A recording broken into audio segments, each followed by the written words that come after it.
راستہ ہے ایک، دو شخص ہیں، ایک اونٹ ہے، جھگڑا اس بات کا ہے، ایک کہتا اونٹ میرا ہے، دوسرا کہتا اونٹ، بولو اونٹ تمہارے کہہ دینے سے تمہارا نہیں ہوگا، لیکن بات دہرائیے تاکہ سمجھ میں میرے آئے کہ آپ سمجھ رہے ہیں۔ ایک کہتا اونٹ میرا ہے، دوسرا کہتا اونٹ، لوگ کتنے، اونٹ کتنے، دو ہوتے تو بھائی جھگڑا ہی کس بات کا تھا، لوگ دو اونٹ ایک، جھگڑا، ایک کہتا میرا ہے، دوسرا کہتا ہے میرا ہے، سامنے سے آ جاتے ہیں مولا، زور سے مولا، سبحان اللہ، مولا علی، ایک دیکھ کے کہنے لگا یار جھگڑا ہی ختم ہو گیا، کہا کیوں، کہا وہ دیکھ علی آ رہے ہیں، فیصلہ ان سے کرا لیتے ہیں۔ علی کون ہے؟ انا مدینۃ العلم وعلی بابوہا، آقا فرماتے میں علم کا شہر ہوں، علی اس کا دروازہ ہے۔ وہ کہتے پریشان مت ہو، علی آ گئے ہیں، اونٹ دو لوگوں میں سے کسی ایک کا ہے، یا تو اس کا ہے یا پھر اس کا ہے، یا یہ جانتا یا یہ جانتا یا دونوں جانتے ہیں۔ علی کو تو اس کا پتہ نہیں تھا، لیکن وہ جانتے تھے علی نبی کے علم کا وارث ہے۔ توجہ سے سننا، علی نبی کے علم کے وارث ہیں، تو یقیناً انہیں اونٹ کا پتہ ہوگا کہ اونٹ ہے کس کا، اور یہ پتہ کرنے کے لیے علم غیب کی ضرورت ہے۔ بات سمجھ رہے ہیں میری؟ علم زور سے، علم غیب کی ضرورت، کہتا ہے کہ علی آ گئے، فیصلہ ان سے کرا لیتے ہیں۔ حضرت علی پاس آئے، دونوں کہنے لگے علی فیصلہ کر دیجئے۔ آپ نے اونٹ کو دیکھا، ان دونوں کو دیکھا، دونوں کے چہروں پہ داڑھی، دونوں کلمہ پڑھنے والے، فرمانے لگے کس بات کا فیصلہ؟ کہنے لگے حضرت یہ کہتا اونٹ میرا ہے، میں کہتا ہوں اونٹ میرا ہے۔ حضرت علی نے دونوں کا چہرہ دیکھا، اب ذرا توجہ کرنا اور حضرت علی کا جواب سننا۔ دونوں کا چہرہ دیکھا، دیکھ کے فرمانے لگے کہ میں تمہارا فیصلہ نہیں کروں گا۔ حضور کیوں؟ کہنے لگے میں جانتا ہوں تم میں جھوٹا کون ہے، میں یہ بھی جانتا ہوں تم میں سچا کون ہے، لیکن غصہ اس بات کا ہے کہ تم دونوں نبی کا کلمہ پڑھتے ہو اور ایک اونٹ کے لیے جھوٹ بول رہے ہو۔ غور کریں، جو جائیداد کھا گئے ٹکار تک نہ آئی، اور بعد میں مسجدوں میں ڈیرے جما لیے، لوگوں کی مالیت پہ سانپ بن کے بیٹھ گئے، یتیموں کی جائیداد ہڑپ کے حج کرنے جا رہا ہے۔ حضرت علی کہہ رہے ایک اونٹ کا سوال ہے، فرماتے ہیں میں ناراض ہوں اس بات پہ کہ کلمہ مصطفیٰ کا پڑھتے ہو، اور ایک اونٹ کے لیے ناراضی۔ یہ کہہ کے جب چلے، ایک دوڑا، دوڑ کے جا کے قدم پکڑ کے کہنے لگا علی ناراض نہ ہو، میں اونٹ چھوڑ سکتا ہوں، آپ کا دامن نہیں چھوڑ سکتا ہوں۔ حضرت علی فرماتے جا مجھے چھوڑ، مجھے فیصلہ نہیں کرنا۔ وہ کہتا حضور میں جھوٹ نہیں بول رہا، اونٹ میرا ہے۔ اللہ اکبر۔ آپ فرماتے ہیں بتا پہچان کیا ہے؟ اس نے کہا حضرت جی میرے اونٹ کے دل میں زخم ہو تو سمجھ لینا اونٹ میرا ہے، اس کے دل میں زخم کا نشان ہوگا۔ اللہ اکبر۔ اتنا کہنا تھا کہ پتہ کیسے لگے گا؟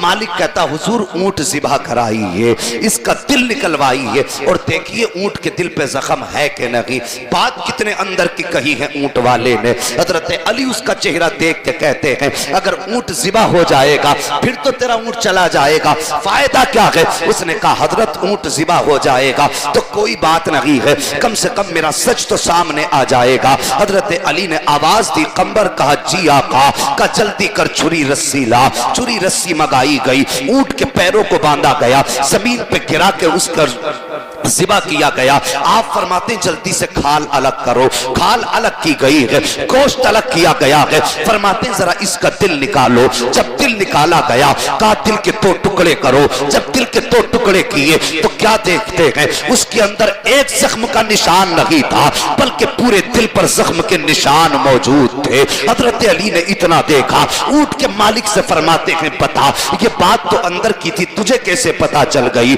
تجھے کس نے بتایا کہ اونٹ کے دل میں زخم ہے، ہاتھ جوڑ کے کہتا ہے حضور گستاخی معاف ہو، ہم پیدائشی اونٹ کے چرواہے ہیں، ہم نسل در نسل اونٹ چرایا کرتے ہیں۔ کہتے حضرت جی بات یہ ہے کہ اس اونٹنی کا بچہ ہمارے گھر کے اندر موجود تھا، بڑا خوبصورت بچہ تھا، عورتیں دیکھنے کے لیے آئیں، کسی بد نظرے کی نظر لگ گئی، جیسی نظر لگی بچہ بیمار ہو گیا۔ میری ماں مجھ سے کہنے لگی بیٹے یہ اونٹ مر جائے گا، جلدی سے اس بچے کو ذبح کر دے۔ کہتے ہیں حضرت جی میں نے ماں کے کہنے پر نہ دائیں دیکھا نہ بائیں دیکھا، بچے کو گرایا زمین پر، گھٹنا رکھا اس کے اوپر، اس کی گردن پہ چھری چلا دی۔ پیچھے سے میرا باپ آ گیا، اس نے آ کے تماچا مارا اور مار کے کہنے لگا یہ ظلم نہ کر، یہ ظلم نہ کر۔ میں نے اپنے باپ کا چہرہ دیکھا، میں نے کہا بابا خطا کیا ہو گئی ہے، کون سا جرم میں نے کیا ہے؟ ابا جی چھری چلانے سے کیا یہ حلال نہیں ہوگا؟ کہا میرے باپ نے کہا تھا بیٹے یہ حلال ہو جائے گا۔ کہا پھر جرم کیا ہے؟ کہا دیکھتا نہیں ہے اس کی ماں اونٹنی سامنے کھڑی ہے، تو اس کے سامنے اس کو ذبح کر رہا ہے۔ تب میں نے کہا تھا ابا جی کیا جانوروں کو اولاد کا درد ہوتا ہے؟ تب میرے باپ نے کہا تھا ہاں بیٹے جانور کو بھی اولاد کا درد ہوتا ہے، دیکھتا نہیں ہے اس کی آنکھوں میں پانی کی بجائے خون آ رہا ہے، یقیناً اس کے دل پہ زخم ہو گیا ہے، اس نے بچے کو کٹتا دیکھ لیا ہے تو پانی کی بجائے خون کے آنسو آ رہے ہیں۔ اتنا سننا تھا۔ حضرت علی فرماتے ٹھہر جاؤ۔ حضرت علی زمین پہ بیٹھے ہیں، فرماتے کوئی میرے حسین کو بلا لائے، کوئی میرے حسین کو بلا لائے۔ اللہ اکبر، دوڑے دوڑے صحابی گئے، آقا حسین کو بلا کر کے لائے۔ میرے حسین نے شہزادے کو سامنے کھڑا کیا ہے، اس کے بعد فرماتے ہیں حسین والدہ کے وصال کے بعد آج تک بیٹے ہم نے تم سے کچھ نہیں مانگا ہے، آج کچھ مانگنا چاہتے ہیں۔ بیٹا علی کا تھا، نافرمان بیٹا نہ تھا۔ آنکھ میں آنسو آ گئے، کہتے ہیں بابا مانگ کے تو دیکھیے، جان مانگو گے ہنستے ہنستے جان دے دیں گے لیکن اف نہ کریں گے۔ میرے مولا علی فرماتے ہیں حسین بیٹے قمیص اٹھائیے۔ میرے حسین نے اپنی قمیص اوپر کی ہے، سینے سے اوپر قمیص آئی ہے۔ حضرت علی کی آنکھیں برسنے لگ جاتی ہیں، کبھی سینہ چوم رہے ہیں، کبھی ماتھا چوم رہے ہیں، کبھی گلا چوم رہے ہیں، کبھی لب و رخسار کو چوم رہے ہیں۔ لوگوں نے کہا تھا علی بات کیا ہے؟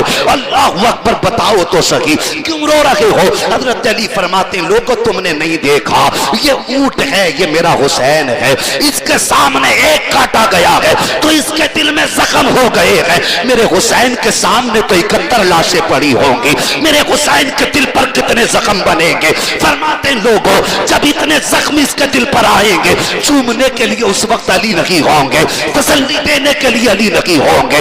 آج اس لیے چوم رہا ہو کہ شہادت کے بعد جب کوئی چومنے والا نہ ہو، میرے بیٹے کو احساس نہ ہو، بوسہ آج لے رہا ہو، ٹھنڈک جگر پہ کربلا کے میدان پہ پڑتی نہ۔ نعرہ تکبیر، نعرہ رسالت، فیضان سرکار مدینہ، فیضان امام حسین، فیضان اعلی حضرت، فیضان تاج الشریعہ حضرت علامہ مولانا مفتی حماد رضا مراد آبادی۔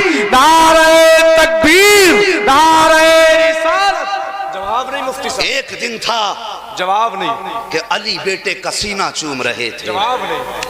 پھر ایک دن ایسا بھی آیا میرا حسین اپنے خیمے میں اپنی تلوار سے ٹیک لگا کر کے بیٹھے ہیں، اللہ، کاندھے پہ چادر نانا مصطفیٰ کی ہے، ہاتھ میں تلوار مولا علی کی ہے، سر پہ دستار آقا حسن کی ہے، بیٹھے ہوئے ہیں۔ پیچھے سے علی اکبر آئے، 18 سال کا کڑیل جوان بیٹا۔ بابا پیچھے مڑ کے دیکھا، علی اکبر کھڑے تھے۔ ہاں بیٹا مجھے جنگ میں جانے کی اجازت دے۔ اتنا سنا آپ نے فرمایا اکبر تجھے زینب نے پالا ہے، مجھ سے اجازت لینے سے پہلے اپنی پھوپھی زینب سے تو اجازت لے لے۔ اتنا سنا آپ سیدہ زینب کے خیمے میں آئے، حضرت زینب سے اجازت لی، میدان کربلا کی طرف چلنے لگے تو حضرت سکینہ آگے آئیں، کہنے لگیں بھائی ذرا ٹھہریے۔ دیکھا بہن کی طرف، کہا کیا بات ہے؟ کہا جب مدینے سے چلے تھے تو بہن صغرا نے کہا تھا اکبر ذرا چل کے دکھا۔ آپ نے پوچھا تھا کس لیے؟